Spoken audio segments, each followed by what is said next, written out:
Greetings, I'm Solidus-Skully, and the Kingdom Hearts 2 festivities continue, but in the meantime we have Sonic the Hedgehog 3! Oh yeah, and Knuckles, but who really gives a fuck about him? But no, it is time to conclude Sonic the Hedgehog 3 with a Tails run. Something that not many people bothered to do for more than a few reasons. As you can see, with the Sonic Origins collection, I have pretty much cleared out all the characters' stories. I've played the collection a fair bit, but now it's time to also show you something you didn't see in the original run. Namely the competition mode, which is pretty much the multiplayer mode.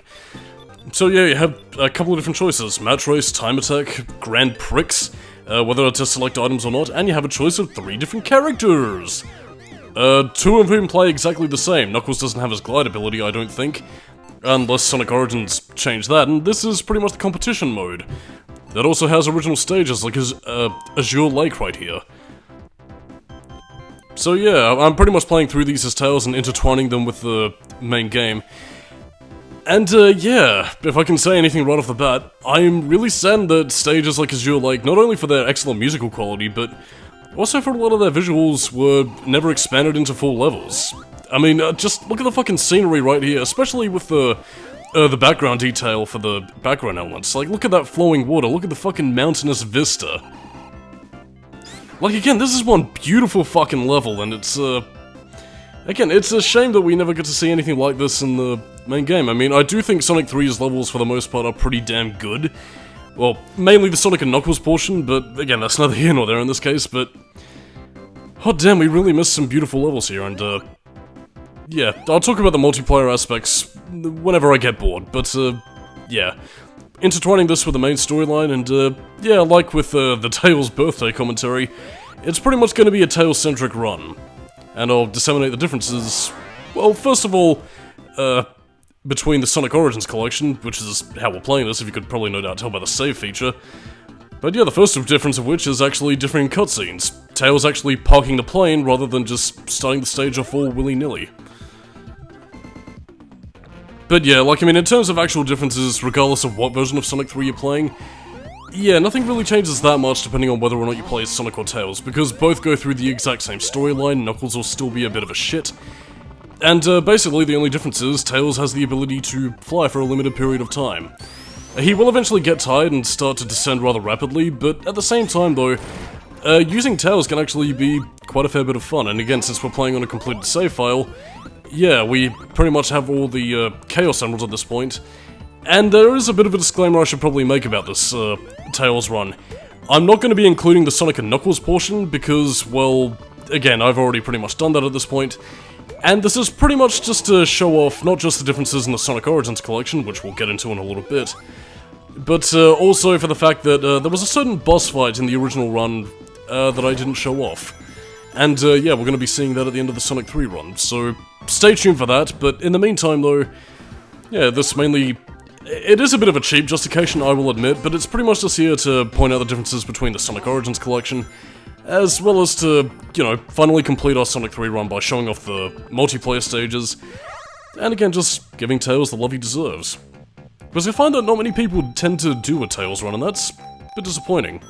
By the way, the bonus games that I can't remember if I showed it off or not in the Sonic or Knuckles run, but either way, here you go. Basically, set up in a very similar style to the, well, first 2 Sonic games, where you're basically jumping around a slot reel, getting rings and scoring big money, and this is pretty much your way to replenish your, well, super form stockade. Again, by the time you get all 7 Chaos Emeralds, jump up in the air, press a button, and squadala, you're off with Super Sonic, provided you have 50 rings and don't get crushed or fall into a bottomless pit. We're going to be seeing that sort of bonus stage again, so stay tuned, but yes, indeed. Not really any real changes, although, yeah, to talk about the Sonic Origins collection, it is the most recent Sonic the Hedgehog Classic Collection release, so, yeah, it contains pretty much all 4 of the major classic Sonic games, which is Sonic 1, 2, CD, and Sonic and Knuckles. Most of them were left relatively unscathed, and they are using upscaled HD ports of the hardware. Like, I mean, again, all of these games are pretty much running off the, shit, what was the engine again? The Retro engine, developed by Christian Whitehead. So again, like, I mean, you get the Christian Whitehead ports of Sonic 1 and 2, CD and whatever. And the Sonic 3 version was worked on by Headcanon, who had development credits for Sonic Mania. A bit of a troubled development cycle, actually, which I don't think soured the reputation between Headcanon and Sonic Team. But, yeah, needless to say, there were a few aspects where they felt like the Sonic 3 port probably could have been a little bit better. We'll get into those aspects a little bit later, but there are other reasons why the Sonic 3 port is a bit contentious among the fans, or at least for what's been done to it. Musical quality. But we'll get to that when it's a little bit more relevant. But yeah, in terms of being a very convenient way to play the games, again, I would say that you could do better, but at the same time though, if you were looking for a more convenient way to play, you know, all 4 classic Sonic games on, you know, high-definition televisions, you know, or without forking money to pick out, like, a Mega Drive or, you know, older console like the Mega Collection or a GameCube or whatever, then I think that the, Origins Collection will serve your needs just fine. Like, I mean, there are a few other additional things that, they call it Anniversary Mode, but it's pretty much just, well, a completely different setting. You can play Classic Mode, which is what I'm playing here, or, I believe, or, is it called Anniversary Mode? I can't quite remember, but basically the difference between the two is, again, first of all, the lives cap is removed in Anniversary Mode. You collect coins instead of rings, and those coins can either be used to, unlock bonus stuff, like, you know, concept art or, you know, a bunch of bits and pieces here and there, or, it can basically be used to retry special stages. Which, again, I thought was a rather useful ability, and something that definitely helps in the likes of Sonic 1 and 2 special stages, which are a little bit bullshit and, how you say, crap. But yeah, as for anything else that Anniversary Mode adds, it adds the 16:9. Again, if you choose to play in Classic Mode, they pretty much crop it right back to 4:3, but again, that doesn't really bother me since that's pretty much how I've been playing the games for years at this point. And, yeah, you do more or less get the best of both worlds, but again, until it comes to the soundtrack, Classic Mode becomes a bit contentious because it's not the original game as is. So, who knows, really. Although it is also worth noting that Anniversary Mode, at least for other games like Sonic 2 and CD, yeah, they do give you the ability to play as characters like, Tails and Knuckles or whatever. But sadly, again, pretty much what you get in this game is what you get, and, yeah, it's fun enough for what it is. Like, I mean, again, I'm not going to say that the Sonic Origins Collection is, like, the most standout port of the games ever released, but you could do worse. Anyway, there was, Angle Island Zone. Now set on fire! And, because of the fact that... Well, yeah, one of the reasons why I do like using Tails, and I think I might have stated this in the review I made, like, 5 to 6 years ago at this point, is that, again, I do prefer playing as Tails and Knuckles, because, again, with Sonic 3 being a more exploration-based game, yeah, you can actually use Tails' flight and Knuckles' gliding abilities to the best, you know, to explore the levels and get shitloads of rings and hidden power-ups. And since we can't ignore it anymore, let's talk about the music. Well, first of all, this is Tails' super form, you know, for whatever that's worth. And you remember how people complained a lot in Sonic & Knuckles about how they just sort of overused the main theme of that version to the point where people got really annoyed by it?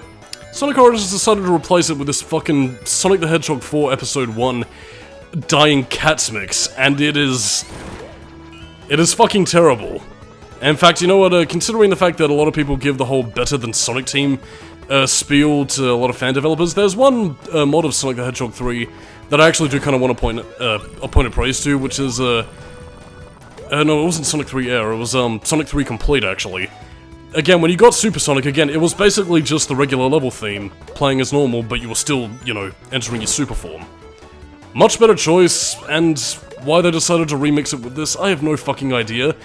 It's pretty much the same fucking tune, but again, it sounds so out of whack with the rest of the game that it's just distracting to listen to. And, quite frankly, it kind of makes the super forms unappealing, so... Again, pick your poison. You have unimaginable power, but you also have a really annoying song going... I mean, you do get Tails' flicky Army of Death, which is pretty much his one unique thing to having a super form. Although it is kind of weird, though, because, like, I mean, I thought... and again, I don't really know what Sonic Team's position is on this now or whatever, but... I thought Sonic Team said that Tails and Knuckles canonically don't have super forms because, like, the Hyper Emeralds that, you know, Tails needed to transform weren't canon anymore? I really don't, to be honest, I don't really know where this information comes from, but... yeah, whatever, it's, pish. Anyway, this is the Sphere minigame. Basically, jump up, avoid the double helix that's chasing you, no doubt giving Tails a bad Silent Hill game to play, and, bada bing, you do the thing, and the higher you get, the greater your rewards. Like, I mean, the more ring capsules you collect, the higher the value. And, eventually you'll begin getting, you know, extra lives, a bunch of other stuff. Not that I'm really needing extra lives at the moment, because I'm pretty well pimped out from my previous playthroughs. Although, another bit of recycled trivia from the original commentary, yeah, Jin Senoi worked on the bonus themes for the game. Pretty much his only contribution at this stage, but, again, gotta start somewhere, and I mean, they are okay, although I think Jin Senoi does work better with real instruments than he does with, you know, MIDI soundtracks, but it's neither here nor there in this case. Not this day, aircraft carrier that's usually known for destroying Tails with bombing strikes. But yeah, apart from that, it's pretty much Sonic 3 as you know and love it. Dun, dun, dun. By the way, does anybody else remember that, what was it, like that Ultimate Sonic Flash game that had like really compressed, GBA-esque versions of Sonic 3 songs? I think it was meant to be a remake of Sonic Advance 2, but like done in, Flash. I don't know. I tend to remember it because it was memorable. By the way, for a lot of Tails' boss battles, if he's in his super form, you don't actually have to do anything, because, his flicky army of death will take care of it for you. See, look, he's yawning. Oh, sorry, Tails, am I boring you? Is your ungodly peril of destruction just that much more entertaining to you, buddy? Huh? Huh?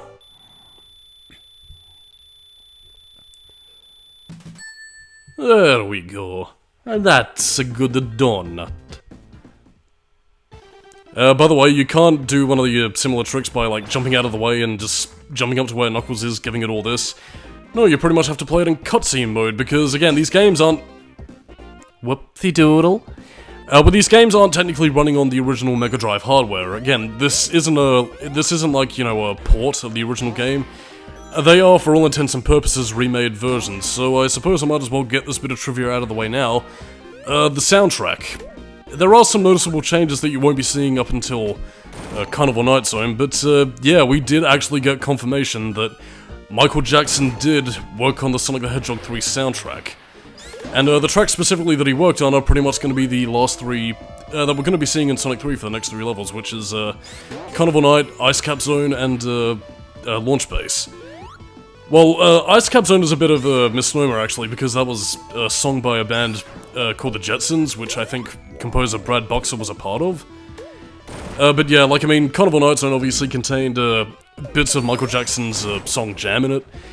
And Launch Base Zone contains, like, well, I mean, at least contains musical motifs, like, you know, the soundtrack going, oh, hee, hee, hee, you know, and all that sort of thing. Which, I mean, it's kind of weird, though, because, like, I mean, I was always under the impression, maybe they couldn't say for legal reasons, that Michael Jackson was involved, but then he wasn't and had his soundtrack removed. But, I mean, it wasn't until Yuji Naka, you know, before he was arrested for all that sweet, sweet insider trading information of Dragon Quest Tact and Final Fantasy VII Soldier or some shit. Yeah, he said that, huh, they took out the Michael Jackson music. So, yeah, apparently he did work on the soundtrack.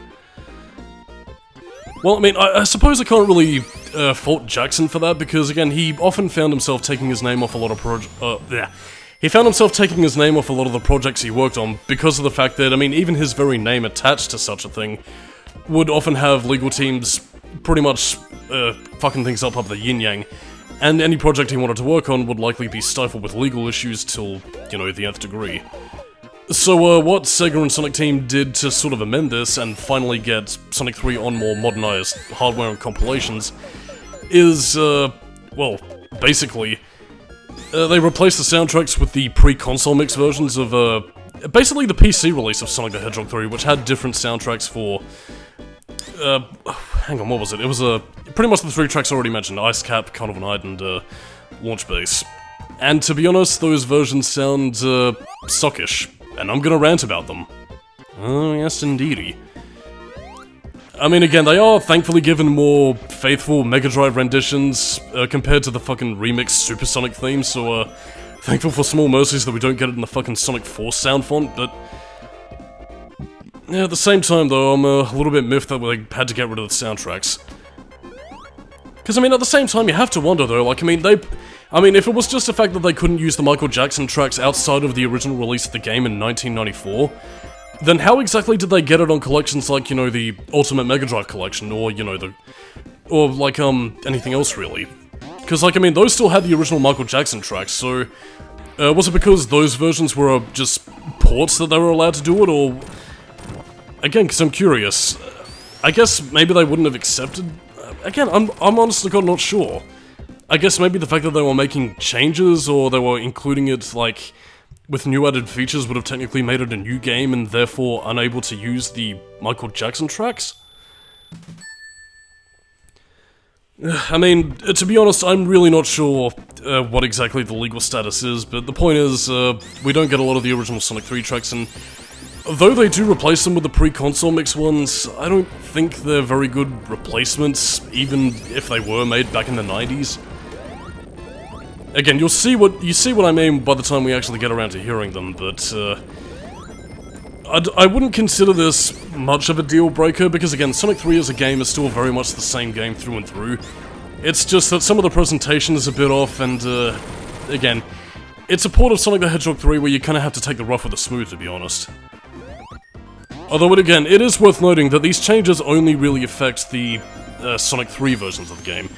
From Sonic and Knuckles onward, which, you know, was worked on by other composers like, you know, Howard Drossen and Sirocco or whatever, again, a lot of that remains unchanged, so it's really just the Sonic 3 portion that was, well, the straw that broke the camel's back, really. Huh, that's all, I usually get hit by that little fucking spiky bitch.